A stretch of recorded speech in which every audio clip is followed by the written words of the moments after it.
আকাশের ওপারে আকাশ, তার উপরে মেঘ, মেঘের মধ্যে বাড়ি, ৩২ নম্বর মেঘমহল। ৩২ নম্বরে বারান্দায় দাঁড়িয়ে আপনি, আপনার গায়ে ধবধবে সাদা পাঞ্জাবি, চোখে কালো মোটা ফ্রেমের চশমা, হাতে পায়ে। ছাদের কিনারে সানশেডে উঠছে কবুতরগুলো। উঠানে সাইকেল রিক্সা চালাচ্ছে লাল সোয়েটার পরা রাসেল। পানির টিপা নিয়ে ডাইনিং টেবিলের পাশে গোল টেবিলটাতে সুপুরি কাটায় ব্যস্ত আপনার রেনু।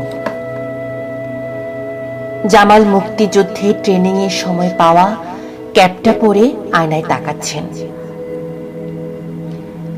ছাদের ঘরে বেহালা বাজাচ্ছেন কামাল।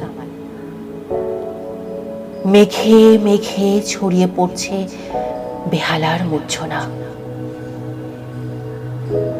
আকাশের ওপারে আকাশ, তার উপরে মেঘ, মেঘের মধ্যে বাড়ি, ৩২ নম্বর মেঘমহল। সেইখানে দোতলার ঝোল বারান্দায় দাঁড়িয়ে পুরো লেন্সের ভেতর থেকে পূর্ণ চোখে তাকিয়ে আপনি দেখছেন, যেমন করে দেখেছিলেন ৭১-এর মার্চে ওড়ানো সবুজের মধ্যে লাল সূর্য আর হলুদ মানচিত্র খচিত পতাকা, যেমন করে তাকিয়ে দেখেছিলেন ৭০-এ ৭১-এ রোজ আপনার নির্দেশের অপেক্ষায় ৩২ নম্বর থেকে বঙ্গোপসাগর পর্যন্ত দাঁড়িয়ে থাকা স্বাধীনতা পাগল মানুষগুলোকে, যেমন করে ৭ই মার্চের মঞ্চে দাঁড়িয়ে লক্ষ কোটি চোখে দেখতে পেয়েছিলেন একটি জাতির জন্মের ফুল ফোটা।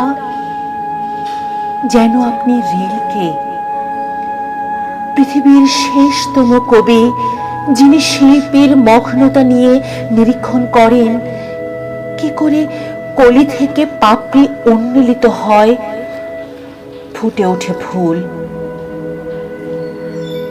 আকাশের ওপারে আকাশে, মেঘমহলের ৩২ নম্বরের বারান্দায় দাঁড়িয়ে আপনি তাকিয়ে আছেন।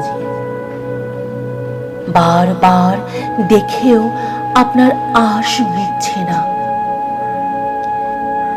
শিল্পী যেমন ছবি আঁকা শেষ করে ক্যানভাস থেকে দূরে গিয়ে পুরোটা ছবি বারবার করে দেখেন, লেখা সম্পূর্ণ হয়ে যাওয়ার পরও রবীন্দ্রনাথ যেমন বারবার পড়তেন তাঁর কবিতা আর পাণ্ডুলিপিটাকে বানিয়ে ফেলতেন একটা আস্ত শিল্পকর্ম,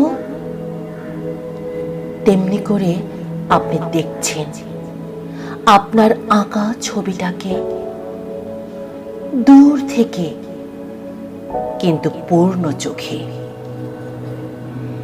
তেমনি করে আপনি পড়ছেন আপনার লেখা কবিতাটাকে, অপার্থিব শিল্প সুষমায়, অপরূপ দিব্যকান্তি। আপনি দেখছেন কি করে জল জল করছে আপনার শিল্পকর্মখানি। দেখছেন কিরকম করে মাথা উঁচু করে দাঁড়াচ্ছে বাঙালিরা। দেখছেন কিরকম মুক্ত কণ্ঠে তারা গাইছে আমার সোনার বাংলা।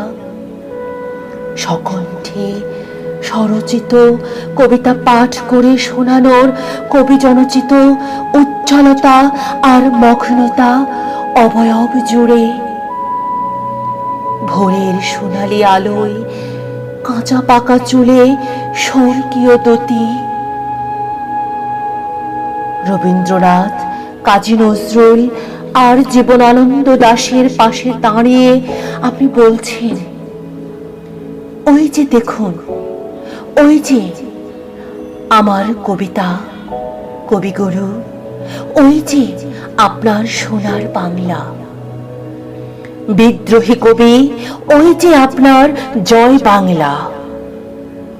জীবনানন্দ বাবু, ওই যে আপনার রূপসী বাংলা। ওই তো আমার কবিতা, আমার কবিতার নাম বাংলাদেশ। ওই তো আমার কবিতা, আমার কবিতার নাম বাংলাদেশ। ওই তো আমার কবিতা, আমার কবিতার নাম বাংলাদেশ। চির অপরূপ, চির মধুর, চির অপরাজেয় বাংলাদেশ। আপনি চশমা খুলে হাতে নিলেন। আপনার উজ্জ্বল চোখ দুটি থেকে গড়িয়ে পড়ল দুফোঁটা অশ্রু। অনেক নিচে মর্তের এক চার কোণা ঘরে লেখার টেবিলে বসে আছি আমি। আমার চোখ ভিজে গেল। আমি পাশ টেবিলে রাখা বাংলাদেশের পতাকাটাকে বুকে জড়িয়ে ধরে বললাম, কে বলেছে আপনি নাই?